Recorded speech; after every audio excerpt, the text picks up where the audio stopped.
Welcome back, video creeps. First and foremost, I want to thank everybody who has subscribed to my channel. We just made it to over 300 subs, and I can't tell you what that means to me. The fact that you guys like me just talking about horror here just fucking fills me up with all of the warm goo. I'm ready to just fucking expel it. Seriously, thank you. But as a new year begins, we must look to the past to see exactly how we got to where we are today in horror.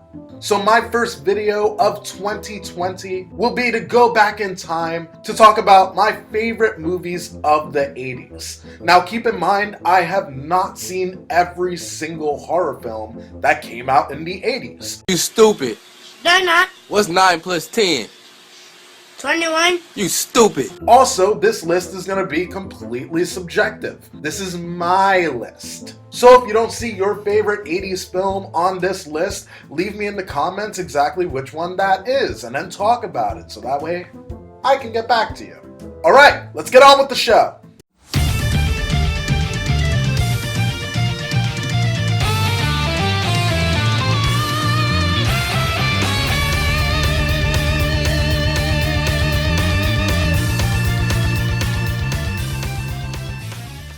April Fool's Day.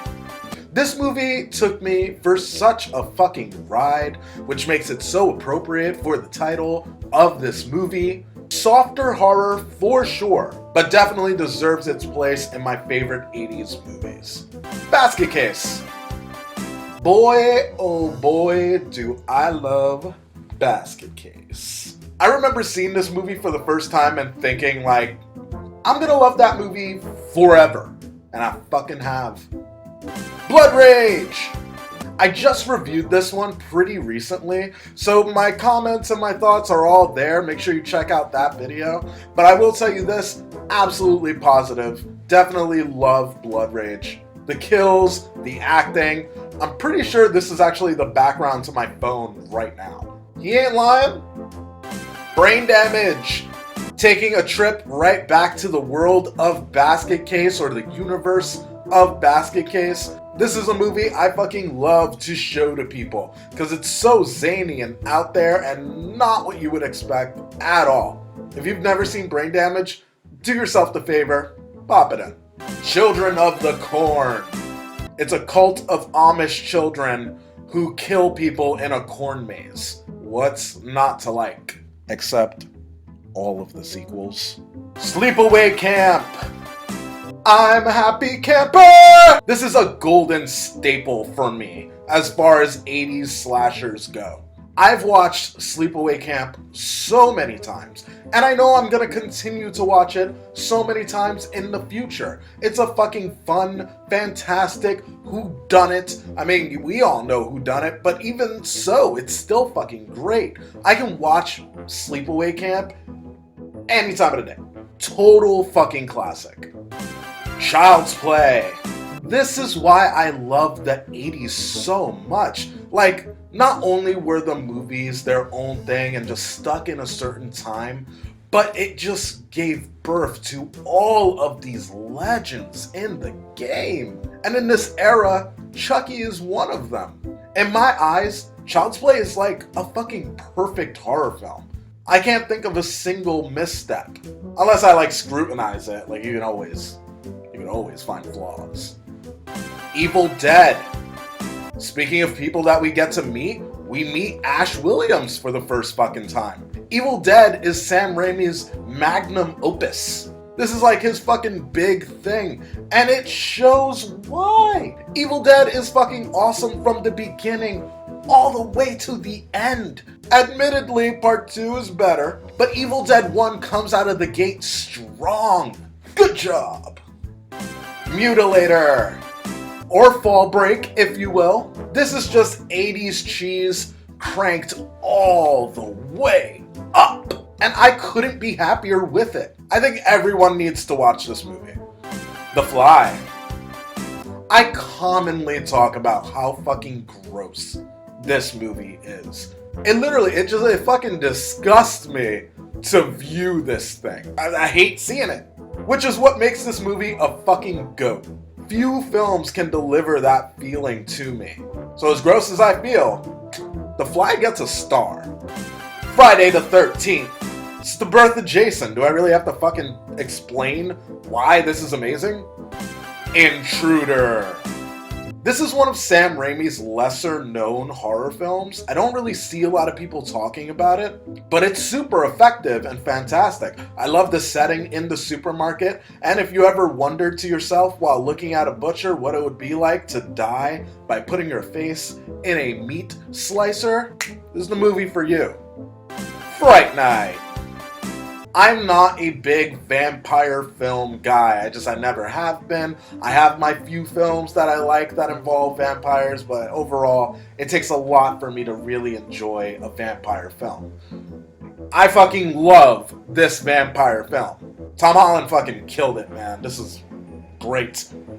The Gate. Okay, this one and the next movie on my list are both just gonna appeal to like the child in me.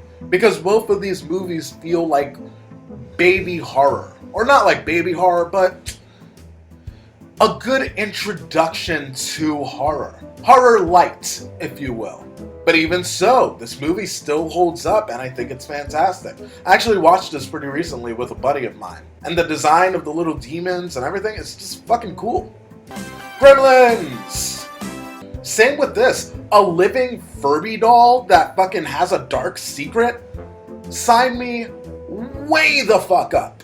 If you don't adore Gremlins, like, do you even have a heart in your chest? Pieces. The real Jigsaw, if you ask me. This film is so beautifully gory and fantastic. If you really want to feel that 80s slasher vibe, fucking watch Pieces. It is perfect. Halloween 4. Now, I know that we got a few different Halloweens in the 80s. However, Halloween 4 is important because it saw the return of Michael Myers. Season of the Witch was a great film, but the fans really wanted to see Michael return. And with part 4, we got a franchise, baby. Hellraiser. Clive Barker's special effects masterpiece is so fucking perfect. Just this movie itself, oh my god. I love the practical effects in this film. It's bloody and creepy and fucking, there's all these things that like I've never seen before. This movie gets fucking high praise. If only the sequels would get their fucking act together. House on Sorority Row. This film actually put wind in my sails. Going into watching this movie, I don't know why, I had such fucking low expectations for it. But this movie did an awesome job. I like the characters. I like the little revenge story that's going on in this. If you've never seen this movie, familiarize yourself. Maniac! Fucking Maniac!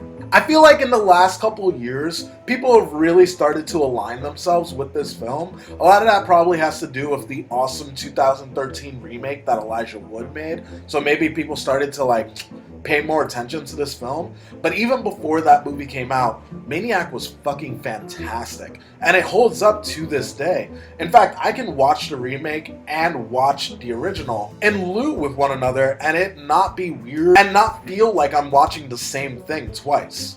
Definitely an awesome hardcore film that you need to put in your collection. My Bloody Valentine. I feel like this is a good double feature with Children of the Corn, just because it makes me feel the same way. It's a very simple film. Let's go to the mines and start killing people. Someone was done wrong in the past. Let's bring them back. Let's just get it done. Nightmare on Elm Street. Welcome to Primetime, bitch! Hello! We meet Freddy Krueger for the first time. You know this song and dance. I will be reviewing all of the Nightmare on Elm Street films, so just wait until I get there, but like, spoiler, it's gonna be positive. Stage Fright. Not a super well-known film, or at least not a film that I hear a lot of people talking about, if ever. But Stage Fright is fucking awesome. A group of theater people get locked in a theater overnight with a serial killer. You barely need to watch it, it writes itself. But watch it, because they probably did a better job than what you thought. Pet Sematary. Admittedly, I'm more of a Pet Sematary 2 guy, but this movie stands on its own 2 feet. And it's entertaining. You're on the edge of your seat. It's such a tense film, which is so much more than I could say for the fucking remake. And they had John Lithgow. Poltergeist. You're welcome, Paranormal Activity. The Burning. This movie just makes me feel sad because you want more. On a lower frequency, I feel like Cropsey is definitely a heavy hitter. People who know the slashers, definitely he comes up. He's so important to the game. Unfortunately, this is just all that we have of his story. So definitely check out The Burning. If you like Friday the 13th or Halloween or any of these other movies, you're gonna love it. Prom Night. This is the first time that I looked at Jamie Lee Curtis as an actual Scream Queen, which I know is like heresy because she's so ingrained in the Halloween world.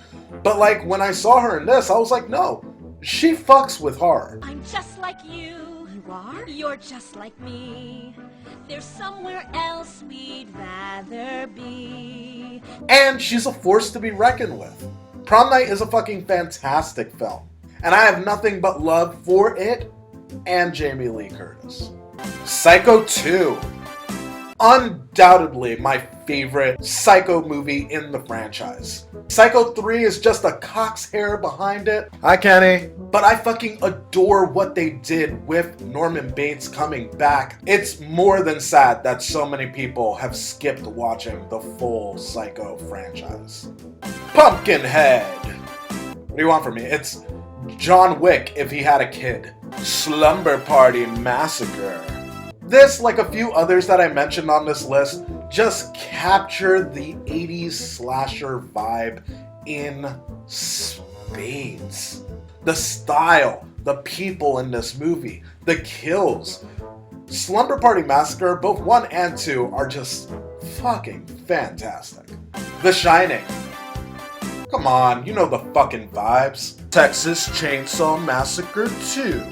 The return of the Sawyer family. How do you live up to the greatness that was Texas Chainsaw Massacre 1? You don't. They don't even try to in this movie. They almost go in a completely different direction, and it feels like a different film. But man, did they fucking succeed in making me love it.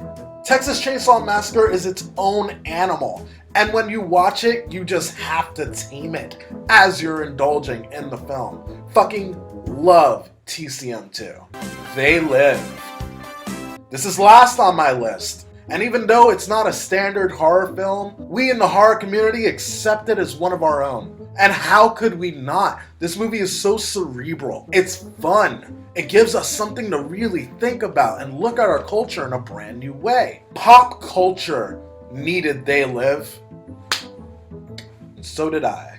And there you have it. Those are my favorite horror films of the 80s. Make sure that you leave your list for me in the comments below. Again, if I didn't get to every single 80s film that ever came out, what do you fucking want from me? I haven't seen it all. But I'm very interested to hear what yours are. I want to take a quick time out just to give a shout out to my buddy VHS Queen. She took the time to make the picture in my thumbnail, and I am eternally grateful for that. Again, thank you guys for helping me hit 300 subscribers on here. You guys are fucking awesome. And as always, if you like what you see here, make sure that you hit the subscribe button and the bell so that way you know when my next video is up.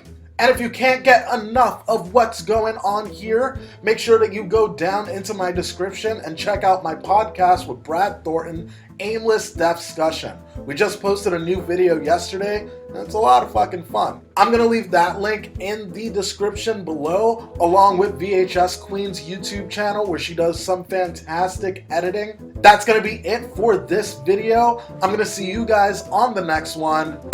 Peace, video creeps.